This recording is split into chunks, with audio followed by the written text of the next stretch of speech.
Hi, welcome to Locust Street Cottage. You're here for another episode of Rabbit Research and Review. This is our last episode where we're covering Anne McBride's book, Why Does My Rabbit?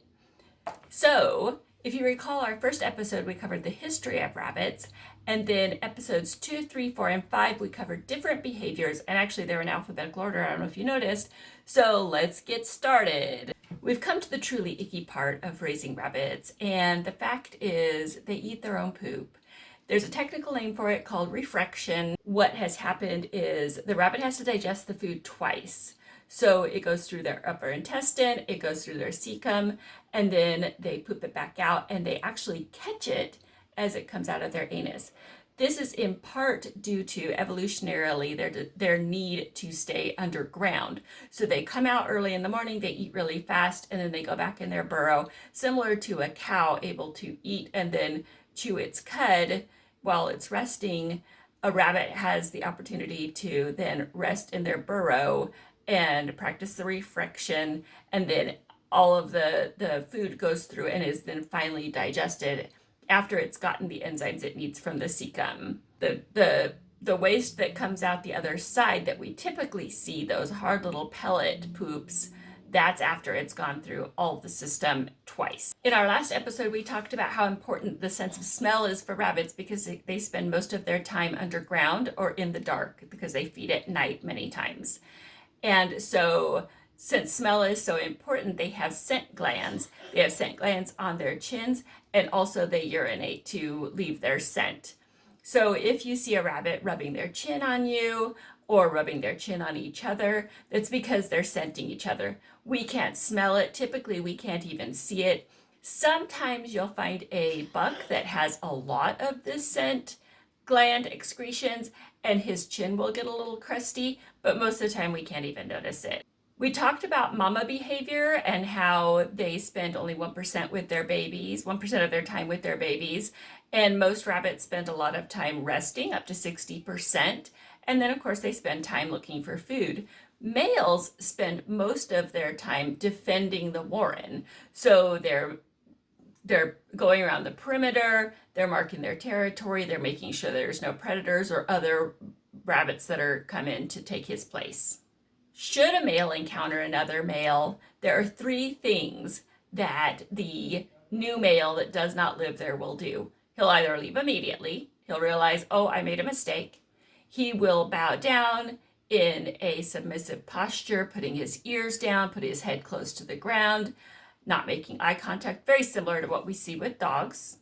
Or he will decide maybe he has a chance to take over this warren, and he'll become aggressive toward the dominant male in that area, and there may come a fight, and it can end in death or maiming. During these fights, both males will scrape the ground. They run with a stiff-legged gait, and generally there's a lot of posturing. Rabbits, similar to cats, can spray urine or can urinate in 2 different ways. One is the regular way we see, where they just squat and urinate, and then they also have a spray to mark their territory. Rabbits typically do this as they're running, and they lift their hind legs up and twist their body in such a way, and their aim is very accurate, and they rarely miss. You can tell if your rabbit is comfortable by the way they are laying. Here are 3 separate ways that rabbits lay that let us know that they're comfortable. The first one is flopping. And rabbits are not very graceful when they do this. They typically are laying in a little package, and then they just flop over. And if it's the first time you've seen it, it can be quite concerning. Or if you just walk in on a rabbit that has flopped and they're just kind of laying on their side and sleeping, it can be kind of frightful. The second way that rabbits can lay to show their content is splooting. And we see splooting in cats and dogs as well. It's when the animals they lay on their belly and put their feet toward behind them. And they look very comfortable, and they clearly cannot run away from a predator very quickly in that position.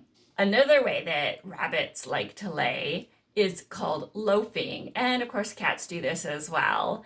And so a rabbit will scrunch up and make themselves small. They put their little paws underneath, they put their ears down.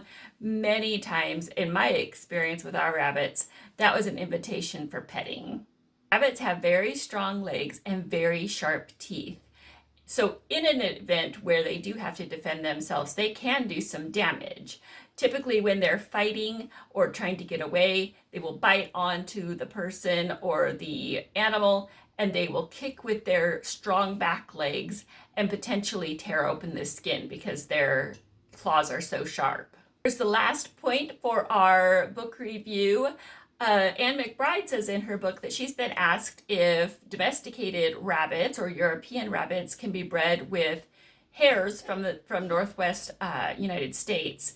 And she says no, that they are completely separate entities, separate breeds, and they cannot be bred together. I hope you've enjoyed our book review of Why Does My Rabbit by Anne McBride. Please go back and watch the previous episodes if you haven't. If you have any books you'd like to review or studies we should talk about, let me know. And I think that's it for this one. We'll see you next time.